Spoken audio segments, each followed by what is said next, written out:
guys, welcome back to my channel. Today I'm doing an August reading wrap up. So I have this pile of books. This isn't even all of them. I read 15 books this August, almost 16. The most recent book I'm reading I'm almost done with, and it's August 30th right now, so I'll probably be finished with it by today or tomorrow. So I'm gonna go from the very beginning and show you what I've read.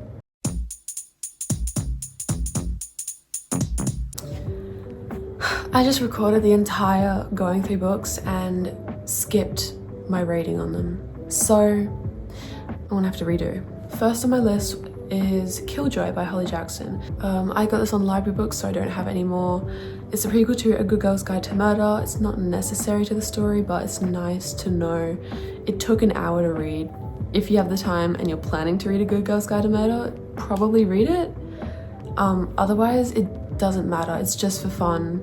There's some foreshadowing once you get to know the world. And yeah, I gave it 4 stars. It's nothing big. Next was The Cruel Prince. I gave it 4 stars on Goodreads, but honestly, now I'm thinking about it, I'd probably say 3.5 stars. I know this is notoriously known for not being a romantic fantasy book, and I'm fine with that, but I did notice there's a lot of politics, as people say, in the book, and it just didn't jump out at me like some others have done before. I found myself at the end just wishing for it to be over. I don't know what it was. Maybe I was just tired. Doesn't stop me from reading the next books though. I will be doing that. The Vampire Aries. Yes, I finally read the first book, at least, to The Vampire Aries. It is very different to the show. It kind of makes me think of dreams. You know how when you think of dreams, they're like real life but twisted? That's exactly how this is to the show. But it's not twisted in a bad way, it's just different. Same people, same vibes, but also a few different people, a few different story changes, and a completely different character personality for like everyone. But yeah, I will be reading the next ones. I don't care that it's different. I love the Vampire Aries. Nothing's gonna stop me. I love this next one. I read Twilight for the first time ever. This is 16 years after it was released, which is my age. I cannot express how much I love Twilight. I give this 5 stars, honestly 6 stars. Honestly, I just love it so much. I don't know what it is because I've seen the movies like multiple times, and I finally decided to read the books. They're always at op shops, so I just got them because they were like $3. I love it so much. It's just so much better than the movies. I can't explain it.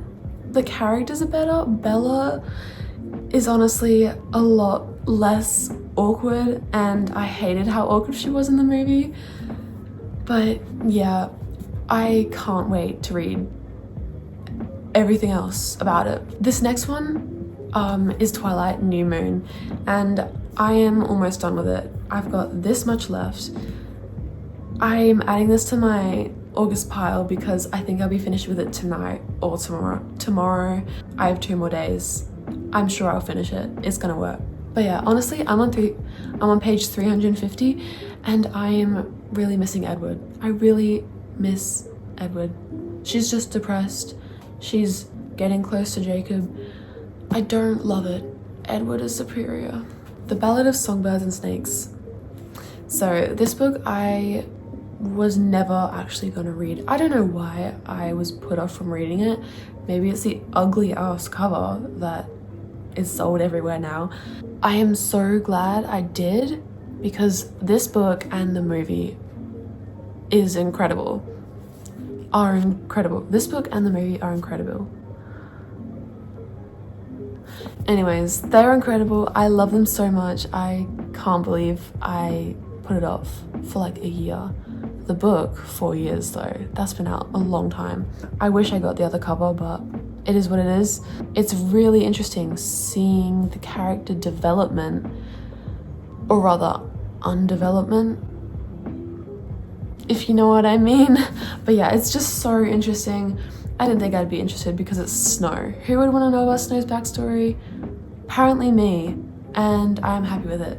5 stars. Matthew Perry's book, his autobiography, I didn't give it a rating. It's either 0 stars or 5 stars, and I don't mean that in a I hate it way. I mean it because I don't want to disrespect him for just telling his life story, if that makes sense. So I don't want to rate it. Anyways, it's really sad because he's talking about how much he's glad that he's alive and he's glad he hasn't died over the many times that's come around for him. He's like, I should be dead by now. And it just makes me so sad because he died a year after he published this, and I'm sad that I didn't read it before. But he talks a lot about friends and pretty much his whole life story, obviously. So if you're a Friends fan, you're interested, definitely read it. I give it no rating. Aatar. This is a very popular book series on TikTok, and took me long enough to read it. I've been in a reading slump for like 2 years. I picked up books in June and haven't put them down again.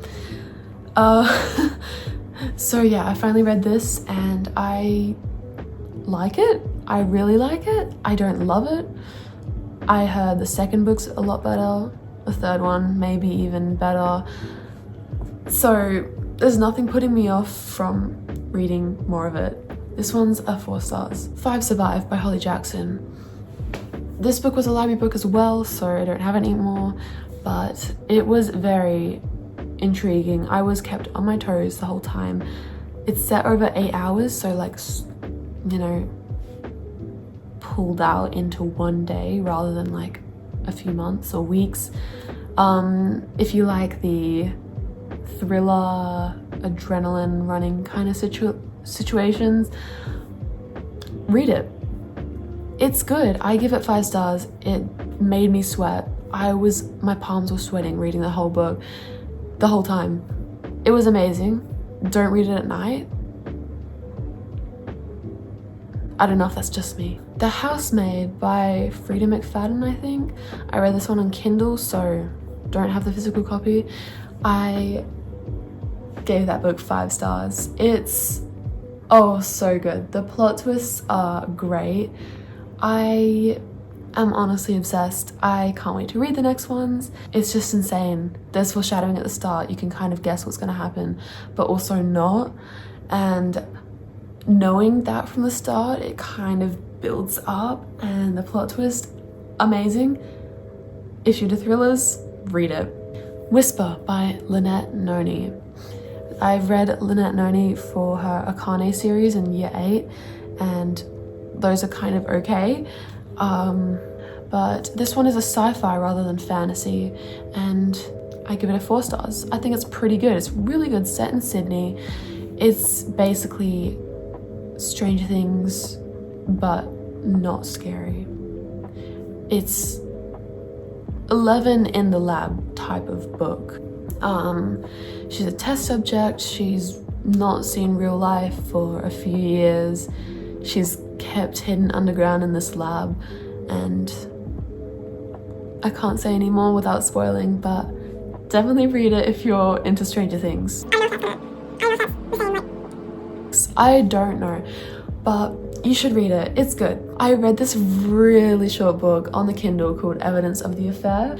I know she's had some other popular books like The 7 Husbands of Evelyn Hugo. This book was 88 pages. Yeah, insane. I was basically looking up short books to read on Kindle Unlimited, and I found that. I just wanted to get something quick that I could read in an hour, and that solved it. So yeah, Powerful by Lauren Roberts, I read on Kindle as well. This was meant to be a tandem read with Powerful, which I read the month before, but I didn't know at the time. Anyways, it's a novella between Powerful and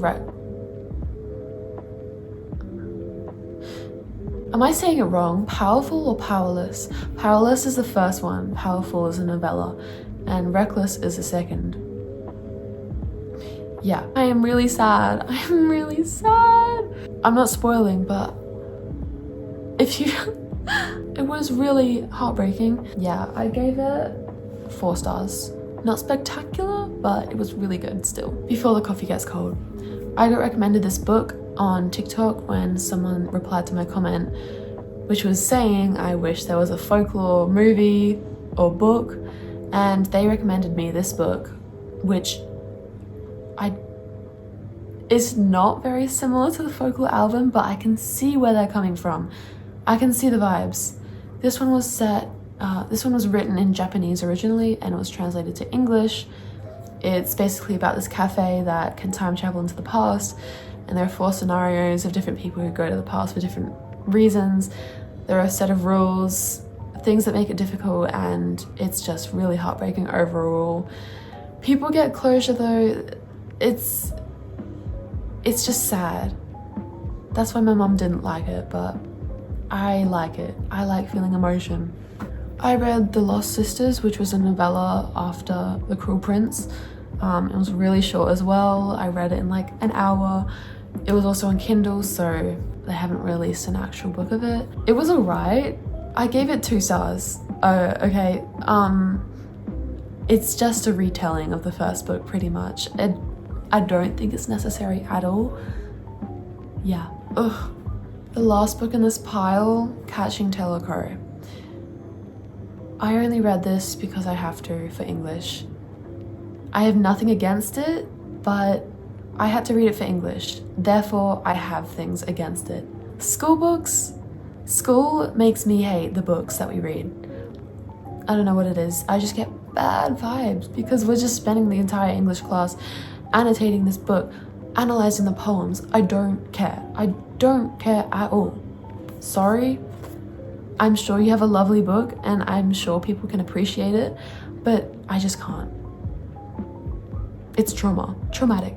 That is my entire August wrap up of books. I really hope you guys enjoyed watching. Let me know if you have any book recommendations or if you've read any of these books. If you have different opinions than me, I want to know. I would like to hear. But yeah, this is the first book video I've ever posted on my channel. So yeah, thanks for watching. I'll see you soon.